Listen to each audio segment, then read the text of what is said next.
Pépa. Tombola Pépa. Tombola Pépa. Mwana mama, Mwana mama. Tout ça là c'est. Pour monter l'icolo. Donc tout ça va bien c'est pour monter l'icolo. Mwana mama, Mwana mama. Mais tout ça là c'est, il y a des moraux. Mwana mama, Mwana mama. Mambo maso. Mambo maso. IDPS, viva! Viva! IDPS, viva! Viva! Peuple congolais, viva! Viva! Viva! Viva! Si c'est que tu peux Félix, le président de l'État. Acclamé pour chef de l'État. Beta, vraiment, ma casse Morello pour la montée en Beta. Beta, vraiment. Bana Yamboka, Bandeko. Bandeko na biso ba Congolais, mobilisez-vous toujours et prenez-vous en charge. Combien silité, combien zali, ya kolandela tous les bamiyibi, o bayibi mbongo ya peuple congolais. Bokabwani ezala biso te, bomoko bolingo pona ekolo Congo, to bunda toujours to sauver intérêt général. IDPS, FIFA. Ba info ezali na kozala mukuse na tikela procureur pe anyata bongo te.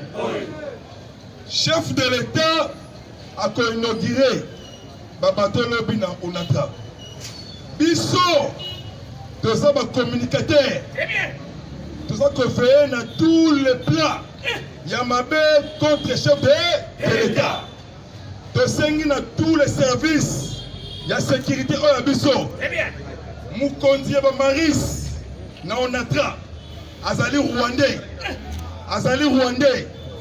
lelo basala descente basala ba enquête na tous les babato oyo kufa parce que bato oyo balingi te fati aresi fofo basala ba enquête na bato wana babato to na kufa sango te oyo ya ko daye wana bato basa bien te chaque jour basala ba réunion moko balistique. Comment pour déstabiliser la RDC? Donc, c'est un service, il y a un air, service, il y a chef de l'État. Pas qu'il y a na onatra, ça la enquête, va vérifier. Parce que tout ça la capacité, il y a armes lourdes pour créer terrain de l'unité mabé et comme on a quatre chefs de l'État. Parce que papa Etienne Wamulumba, alors qui parlement de Bouzali force y a résistance. Tombola Gangabaz. Message écrit. Bon noté. Message écrit. Moïbi Willy Bakonga. Moïbi comme Kilobi a la province de Kinshasa. Moïbi l'équipe mamoko na cour de cassation. A Koutani na procureur y a cour de cassation. Moïbi lelo nde na 9h ya lelo bazu Moïbi mbala moko ba escroter na centre pénitentiaire o babengi prison ya Makala. Akutana na le veuve Vitalo Luo akaningi le Vitali Kamere pièce contre pièce. Mwana mama Mwana mama Mambo maso Mwana mama ezalaka cri de guerre. Tangu tobeti yango bame yungana. IDPS FIFA. Information toujours ya Moïbi Willy Bakonga asignaka arrêt moko na cabinet na ye akreaka ba école fictif anomaka na ba enseignant na province de Kinshasa 34 000 personnes. Willy Bakonga na province ya Chopo Kisangani 21 000 personnes. Willy Bakonga Moïbi Munene pe azalaki détournement ya fonds ya fonctionnement ya ministère ya EPSP na montant ya 62 milliards de francs congolais. Complicité na batu oyo balataka banzambala les uns et les autres. Eko salambala liboso bakanga mutu ya nzambala kele na justice. Bongote. IDPS, viva! L'homme Zala qui plusieurs remises et reprises. Ministre sortant intérieur, Gilbert Kakonde. Et Daniel Aselo Okito. Basali remise et reprise. Premier ministre sortant et entrant, Jean-Michel Sama Lukonde Kenge. Basala qui peut remise et reprise. Na le VPP Ilukamba. Le VPP Aleli. Abimisima Inami Namis. Si quand les allez souka, il y a ma remise et reprise. Jeudi, à Kate, audit IGF, Asala Moussala. Vendredi, premier conseil des ministres. Autour de la table, il y a chef de l'État. Chef de l'État, Ebsaka Bino, dans le discours de décembre 2020, alors qu'il va pangi ya Luzolo, Beto Tele Makisa Lumeba, et Banda. Fatibé, chef de l'État, Lobby Namboka, il y a président Macron Emmanuel, diplomate Fatih Beton, félicité na président français Emmanuel Macron. Bango deux personnes, Bansali, point de presse, avant ma côte na causerie en huis clos, na Champs-Élysées. Chef de l'État, très sage et très intelligent. Atangi papier Kaka na mutu, mais Macron Emmanuel a dongo la papier.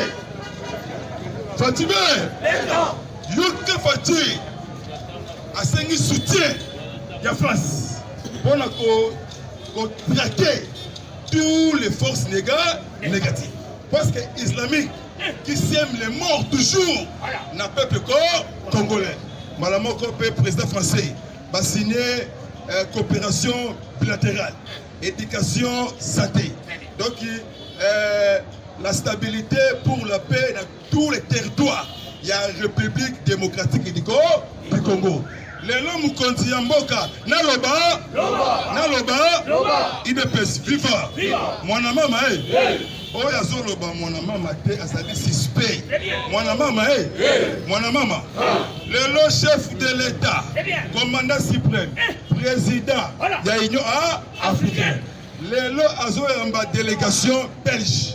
Lelo awa na province ya Kinshasa. Chef de la délégation kombo na ye Charles Michel. Mwana ya Louis Michel. Ozali na au conseil ya Union européenne. Tango ba investi gouvernement. Plusieurs pays ya Union européenne ba féliciter ndenge ba investi gouvernement. Canada, États-Unis, na Corée du Sud. Plusieurs pays, il y a une européenne. Maman comme Moutombo dit Kembe, il dépend de Bifa. Merci, nous Mboka échanger. Mboka échanger. Lobby Moutombo dit Kembe, Azali membre de NBI américain. Lobby déjà a versé $1 milliard américains pour investir au Congo pour exploiter minéraux. Copier voiture électrique. Il devait FIFA. Papa, pourquoi pièce contre pièce. Voilà, moi, FMI, lobby paie $1 milliard américains. Non remboursable. Pour notre temps, sa gouvernement, il y avait Michel, il devait se vivre. Pièce contre pièce. Lobby n'a never, n'aéroport Yanjil international. Cargo, avion militaire égyptien. Et Kitaki n'a tongo ya lobby, Nanjil. Et y a un armement lourd, armé. Voilà, maman. Nathalie, commando égyptien. Ceux qui ont suivi les rebelles ougandais ou les rebelles ADF Nalou, ou Mukamate, ou Mubambe. Tumbola ganga bas. Biso tuto lo banzela moko Fatibé. Pas tout la paka pas bona pe. Kiako kianga na kia. Ba o moto ba va au lit au toté tapé. Tout le monde est bisa ba fa. Opération te binda. Il doit persévérer. Pièce contre pièce. Remise et reprise.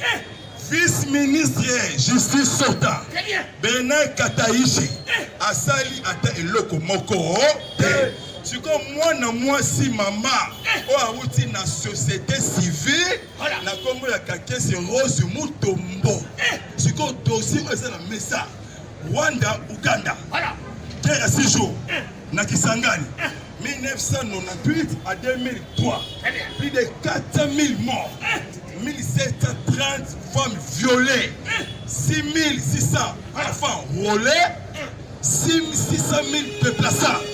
Complicité Rwanda na Uganda. Ce qu'il faut pas ça 13 milliards de dollars américains. Pièce contre pièce. Les lots ma fongoli les lots. Avant la côté yango, mon mama, l'obéissine Ngongo. Porte-parole, il y a armée congolaise. Voilà. Na niveau ya Est.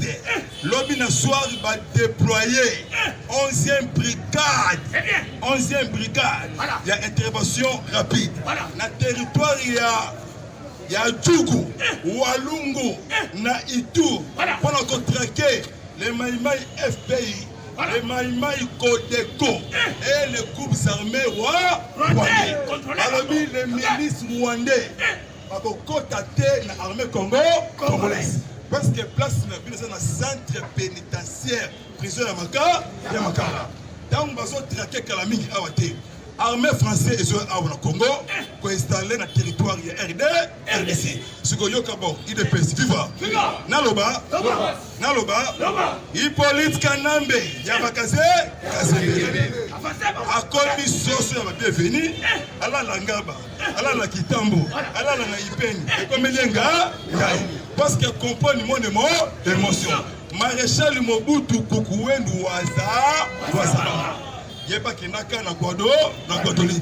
Et comme le Kenga, si on peut, Hippolyte Kanambe na Kachamata. Asali ba réunion allez na bo sanité service ya sécurité à Mukonzi moko aner kene na onatra contrôler to na confacité ya mutu wana za Rwandais aza Mukonzi ba Maris ya onatra naloba pono ke na go sukisa na tikela procureur na ebisibino fatia mystique ministre sortant Babi Maté. Ah, on a professeur Kinshasa. Ministre sortant. Formation professionnelle. Na Congo ya Johnny Tumba.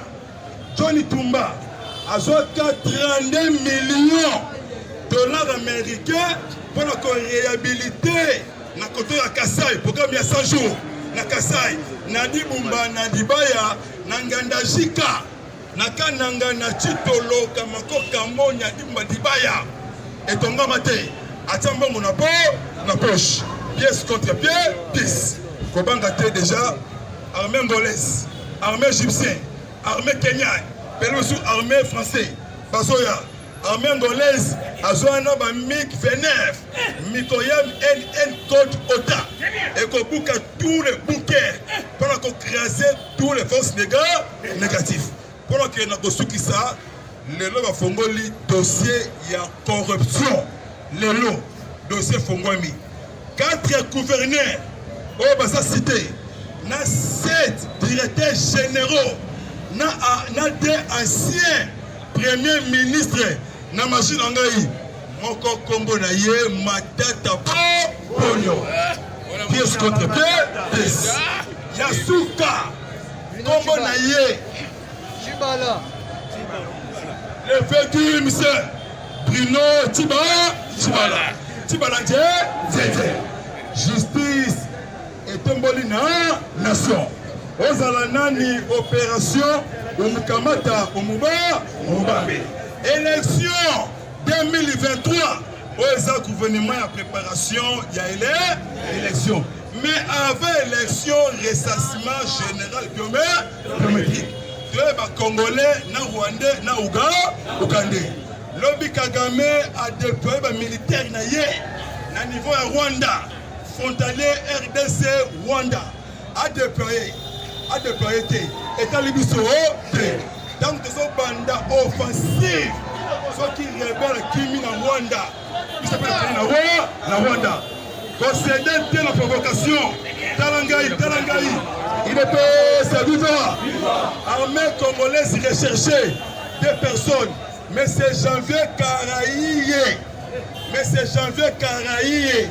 Na Guidon Chimirai. Baza ba chef rebelle rwandais. On va créer deux groupes rébellion. Na Ituri. Il y a Rwandais, na Ougandais. Mais c'est Kaïchiri, na Janvier Kaïri, na Guidon Chimirai. Parce que les Rwandais recherchez na armée congolaise. Mobilisez-vous et prenez-vous en charge. Même morale, même idéologie. Le peuple est tard. Même morale, même bonté. Torolande là tous les ministres. Bonté. Oyibi na 10h30. Na 10h31 Mubambe. Merci vraiment pour qu'il ait à côté. Merci. UDP c'est vivant. UDP c'est vivant. Bachimber. Le président de l'Union africaine, l'enfant des Sphinx de l'humanité, l'enfant de l'opposant historique,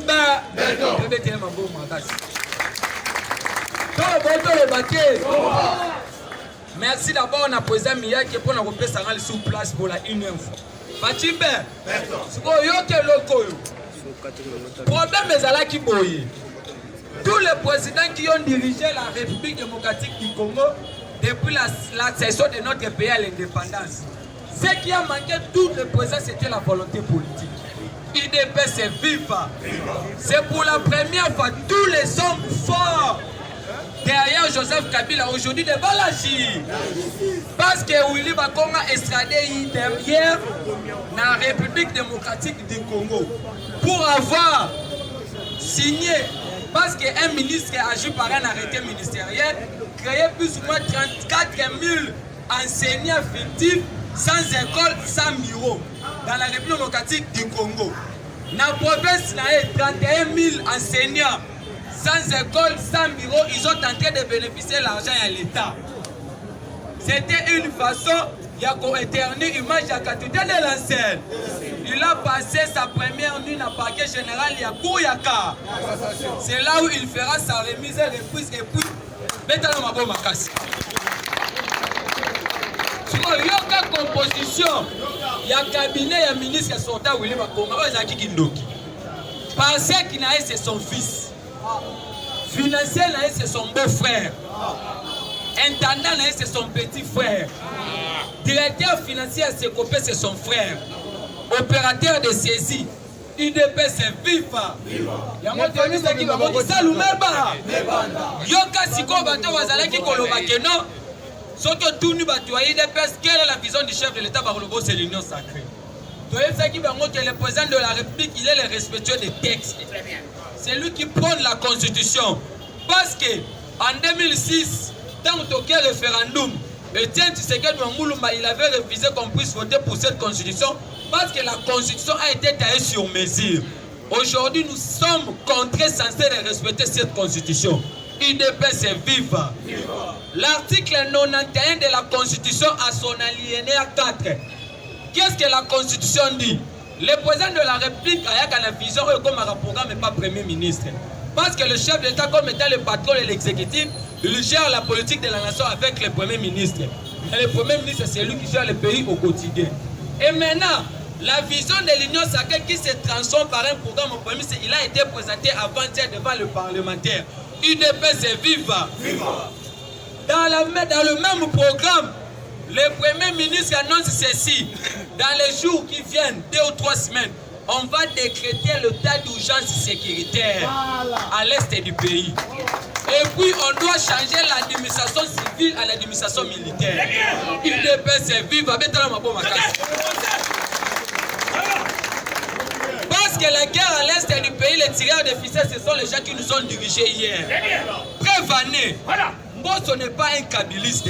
Parce que quand Mbosso a commencé la politique, Kabila était dans la brousse. Mbosso c'est un moboutiste. Mais Mbosso connaît tous les classiques du FCC bien. Prévenez, on sait que Mbosso se retire d'abord dans ma groupe armé. UDP c'est vivant. Le problème c'est quoi?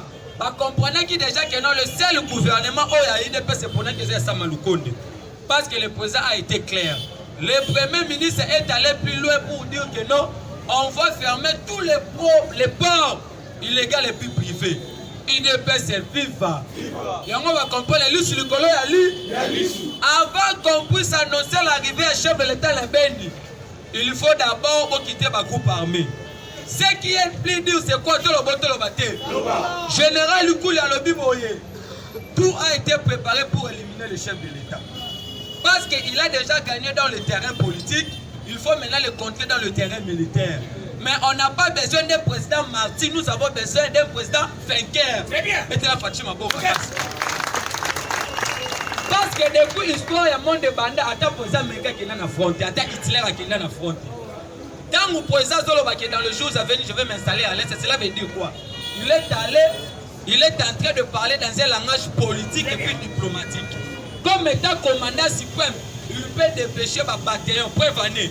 Il y a les 11e brigade d'intervention par commander la force de Sénaïtouré. Eh bien, UDPS c'est viva. Lucie Nicolas Ali, le président de la République hier, il a été invité aux Champs-Élysées. Farafara Macron, discours conjoint. Yoga Sigo Mouto Baloba qui attend la quitter sans avoir un papier. Macron français avec un papier. UDPS c'est viva. Président de la République a commis la Tchad. Qu'est-ce que la constitution tchadienne Zoloba? Si le président est empêché ou soit il est convalescent, c'est le président de l'Assemblée nationale qui va assurer l'intérim. Mais Idriss Déby comme étant dictateur, proclamé président provisoire à Koufina Front. Félix comme étant président de l'Union africaine, il fallait qu'il fasse le discours.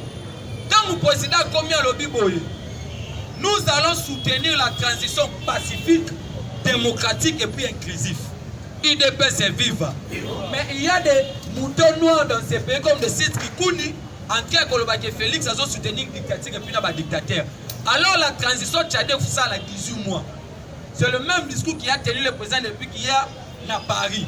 Et puis dans la même rencontre, il y a Macron à qui a préparé le sommet à France-Afrique pour l'économie africaine avant ou après Covid-19. Et vous allez 18. Et la même rencontre, il est en train de préparer le sommet à G20, les 20 pays les plus développés au monde. Pour se présenter la casquette à poser, il est Afrique. Il y a un monde qui va comprendre voire même la communauté internationale. Parce qu'aujourd'hui, Fatih remplit tous les critères d'être un président de la République. Kabila comme état dans la bourse, le PPRD a été créé pour conserver le pouvoir.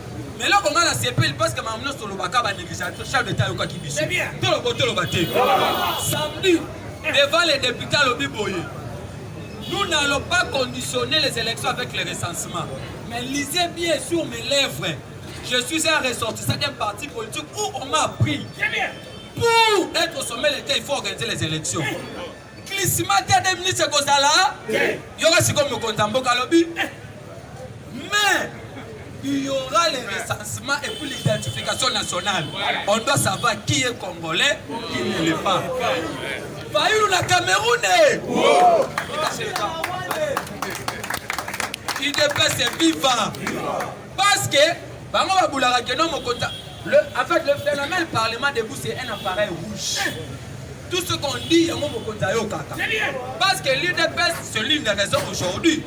Le secrétaire général Kabouya, il est tenté de redynamiser les partis au Congo central. C'est pour vous dire que nous allons gagner les élections haut la main.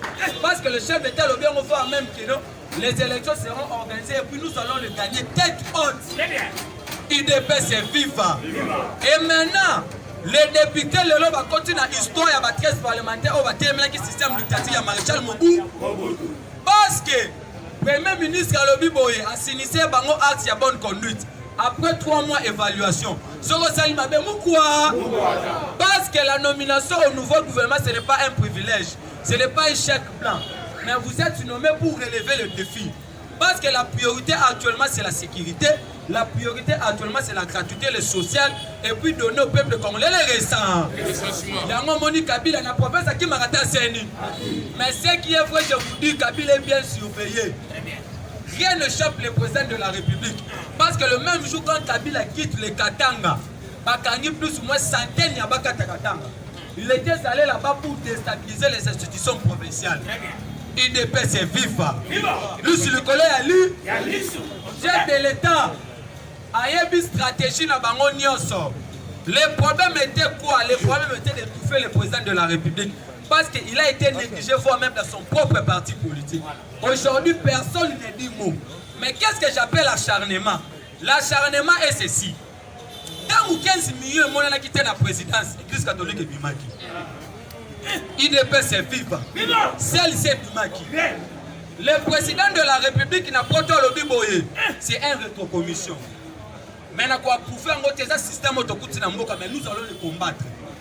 Quand on arrête Vital Kamerhe, Abécho va se présenter là-bas dans Makala pour dire que nous allons donner des avocats. UDPS viva. Mais quand on a arrêté Willy Bakonga avec 2 millions de dollars, silence radio. Personne ne parle. Aucun journaliste. UDPS est viva. C'est pour cela que les organisations internationales disent ceci. Ambongo est en train de manifester la haine vis-à-vis du président de la République. Il y a un bureau d'âge dans 5 ans. UDPS est viva. Parce que aujourd'hui, il y a tribalisme, haine, régionalisme. Ambongo, Chole, Moussitou, Nafaïlou, Camerounais, l'imbécilité c'est un choix. Parce que Moussitou, nous allons créer l'insécurité en fait de rendre le pays gouvernemental. Mais c'est le même Moussitou qui se taxe d'élite pour faire une marche dire que la sécurité à l'est du pays. C'est pour cela que je dis que l'imbécilité c'est un choix. UDPS c'est viva. Viva. Yango moni, tala. Et tiens, tu sais que doit moulu balobaki mukolo oh UDPS ko za pouvoir opposition à boué. On sait l'opposition collé. Biso tolobi boy fatia ko sala 5 7 mandats. Mais l'UDPS restera au pouvoir jusqu'à l'avènement de Jésus-Christ. Parce que l'UDPS a combattu pour instaurer un état de droit, la démocratie. Aujourd'hui, personne n'est arrêté, même si tu critiques le chef de l'État. Samedi, devant ma députée à l'Obiboye. Tout ce qui s'est dit dans les réseaux sociaux, je suis au courant. Voir même les journalistes, la manipulation internationale. Nazana pour ça, tout ça, mais Moutouno, Zozala qui ne dossier pas la justice, pourquoi? C'est l'une des raisons nous mêlons au ministre de la justice, la société civile. Vous avez eu des personnes, pourquoi? Vous avez la PPAD, pourquoi? Vous avez eu un thème, pourquoi? Yango Omoni, gouvernement Oyo, Ilungamba di Makitala, ce n'est pas déboulonner le système Kabila, c'est une affaire d'homme. Même si on donnait Martin Fayou ce pays, moi je ne pensais pas le tomato comme un contexte. Le chef de l'État a été connoté de tous les mots. Marionnette, pantin, président protocolaire, c'est Kabila qui dirige. Aujourd'hui, Cour constitutionnelle ne m'a pas qu'on l'a dit. Parce qu'en 2023, la Cour constitutionnelle consumera comme état président de la République. La Cour a le pouvoir de faire agenouiller le chef de l'État. Parce que le juge naturel du président de la République dans la Cour constitutionnelle. C'est là où résidait la force à Joseph Kabila. Mais aujourd'hui, la personne qui anime la Cour constitutionnelle, c'est Donné Kalou. Alors, Kamerhe soit calme, c'est un détournement intellectuel. Nous allons mollo pour détourner là où vous avez mis vos mains dans la caisse de lait. Pour les démonter, il faut être intellectuel comme vous. UDPS c'est viva. Yango Willy Bakonga voici à Kamerhe. Après Willy Bakonga, c'est là à la cour. Yango mon chef d'État a nommé Nicolas Kazadi. Parce qu'on ne nomme pas un ministre des Finances et de la famille. Nicolas Kazadi a travaillé dans les instances internationales. Il a travaillé à la BAD. Il a travaillé à la Banque mondiale. Il a été à la FMI. UDPS est viva. Dans le gouvernement Oyo, il gère pas comme on baigne avec Kalev Yatiseke. C'est l'homme à battre pour les gens du FCC. Nakaboun. Parce que ce Oyo qui a que l'homme, il gère pas son collègue de bandits. Nous interpellons les DG de Transco. Il y a un magouille financier au Salemi. Il y a des arriérés. Mais le président nous avait dit, après la nomination au gouvernement, on doit procéder dans le mandataire à l'État. Parce qu'il y a les ambassadeurs qui ont vendu les ambassades de Congo à l'étranger. Il y a l'ambassadeur, il y a Congo dans le chapeau, il y a l'ambassade de Congo dans le chapeau. Nous avons le président qui est dans le chapeau, qui s'est toujours foutu. Il y a un ambassadeur congolais dans le concert et dans les Nations Unies. Il a refusé de soutenir la candidature à RDC dans le Conseil de sécurité, il a soutenu la candidature à Rwanda. IDPS viva. C'était pour éternir les avancées diplomatiques et chefs de l'État. Yango moni mokonzamboka bientôt accréditation ya bamba. Tous les ambassadeurs mukwa. Yango président PSI ordre, aucun ministre. 4 ambassadeurs, merci président. Président PSI ordre, aucun DG, aucun PCA, aucun OADGDA, ministre ya sortant, Moutoko Bima, combat ya cash. Il y a qui va moi c'est Okoyoka. Parce que tu as vu ça qui va moi que non. L'UDPS n'est pas venu pour faire des aventures au sommet de l'État. Nous allons conserver ce pouvoir. Cela veut dire quoi? N'avons chuté par là. Il faut nuancer. Il y a la différence entre l'institution présidente de la République et un individu. Il y a l'article 5 de la Constitution qui dit la souveraineté de l'État. À ta président lobby que le 2023 a organisé l'élection. Mais nous, la population, comme institution, nous allons descendre de la rue pour réclamer la présidence de Félix Antoine Tshisekedi. Je dis, je vous remercie. Mon numéro est plus 243 84 51 32 09. Plus 243 84 51 32 09. Je dis, je vous remercie. C'est WhatsApp. Merci vraiment, procureur, vraiment. Banabatato, Bamamoudi Bumba. Beto Boué. Watoto Wakatanga, Kadutu, Walungu, Nilambongo, Similike, Wandori.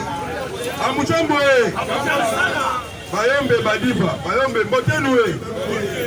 Miyake Pangeno. Bomote. Donc, il pense que le film. Wado, Gemena, Chopo, Kisangani, Losakoe. Papangi Yabadoudou. Ebwenge. Donc, même moral, même esprit, toujours idéologie, il y a du peuple. La conservation du pouvoir. Dit Mokolo Jésus-Christ à Kofonga. Je vous assure, vous, diaspora congolaise, mobilisez-vous. De lancer déjà. Ma polo Otokosalisa, Mosungabiso, à 15 000 polos. Tokokabolango est un lieu au soleil. Recensement. Bon côté. Qui est qui? Bon côté. Nani Rwandais, Nani Congolais. Nani Burundais, Nani Ougandais. L'année là, tous les mouvements suspectés. Oye Baba étranger, Naba Congolais. CDT, côté Kamboka Nayote. Union fait la force. La population congolaise, quinois et quinoise. Puis surtout derrière la chef de l'État. Véritable compatriote, Sima commandant suprême, peut mettre fin à la sécurité grandissante. La Sengina autorité na biso ya sécurité, défense na aner. Pour ça la descente na Onatra. Na Onatra, pour l'andela tous les mouvements. Voilà. Parce que Mukonzi ya ba Maris, oya Onatra na zali Rwandais.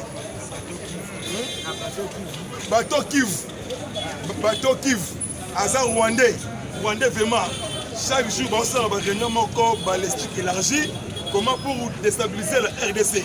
C'est quoi Bisso base, Bisso peuple congolais, Papa Etienne Wamulumba, prophète politique. Bisso, mobilisez-vous et prenez-vous en charge. Donc, tous les mouvements suspectés. Donc, Bamis,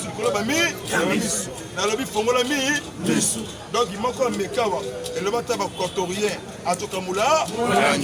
Donc il sala Gemena Guadolite na bosanité bandeko nangai ya Congo Central Mobimba. Mbanzangungu Kasangulu Mwanda Boma Matadi biso tu bomoko tchela to sauver terrain général. Na suki na bambote na pesi pe nangai mbote Papa Gabi Kimpakala na kati ya Londres na bosanité Mbemba Patrick Yave. Donc vraiment même morale, même idéologie, toujours te sauver intérêt ya batutu. To bon abiso division to lingi bomoko pour sauver intérêt général. Bandeko na ba diaspora boyo kate biyoka yoka. Il y a des fake news elles ont circulé dans les réseaux sociaux. Voilà ko salir chef de l'État. Voilà ça Moyibi. Bomoni exemple ya grand Moyibi na kati ya Congo na Congo ya Bokolo Bokolo Kumusha. Donc Willy Bakonga de Congo Doazali awa lelo nde makala akutana na voisin na ye na kombo ya Kamere Vitalo Luakani Mingile basango mnoke kangami sango loba vérité abesole on ne peut pas nous intimider donc bon l'état ebima donc moko vraiment on a école Congo vraiment na pesi mot tout à fait ngai Damas Balabu dans le pays Damas Balabu na Londres où a bunda kamini pour la partie où a semble la kamini pour la partie béton mon numéro sur WhatsApp plus 243 97 360 50 14 sur WhatsApp. Benga biso, voilà biso bino bo créer une entreprise. Bo créer surtout une entreprise ya assainissement pour la recevoir combattant. Peuple congolais, voilà on a vu à chômage. Il y a des diasporas vraiment nzambe apambola bino. En tout cas, beaucoup vraiment pour investir dans la carte du Congo. En tout cas, vraiment même moral, vraiment même esprit, toujours idéologie. Les gens de Konayo, les peuples d'abord. Merci vraiment, à bientôt et ciao. Merci à président Mia qui est depuis Londres. Oui, Vidal Matmouna, à Londres. Président Mia qui donc merci à toute la diaspora congolaise. Merci pour vos gestes financièrement, moralement et physiquement. Mais j'allais souligner une chose. Actuellement, intoxication, la diabolisation comme Makassi. Mais ce qui est sûr et ceci, bannissons le tribalisme, cultivons le nationalisme et le patriotisme. Parce que nous sommes comptés serrés de soutenir le président de la République. C'est notre frère, c'est notre sang. Mais qu'il plaît ou qu'il neige, parce qu'il y a une personne qui a la volonté politique de donner les avancées et puis le développement, voire même l'émergence Yambo Canabiso. Déjà, tout le monde nous dit que sur le terrain, pour investissement, il y a 1 milliard pour l'exploitation à la minerie dans le secteur privé et puis public. C'est pour cela que nous disons que la diplomatie agissante est mais tous ces gens qui ont fait pour le laisser à Makomani, ils vont être arrêtés. Premièrement, déjà, mon numéro plus 243 84 5 1 09 plus 243 84 5 1 09. Fait à Ridjan Andossé, ta président Mouya qui est au défi Paris. Oh, merci vraiment. On est ensemble vraiment. Donc, justice fait son travail, quelle que soit grandeur nayo, ok, sans bas Simbayo, tous les ministres sortants, c'est les Yalaboli, c'est les Johnny Tumba, bientôt Umkamate, Umubambe Mukwata na Mukwata. Merci vraiment, au revoir, à bientôt et ciao.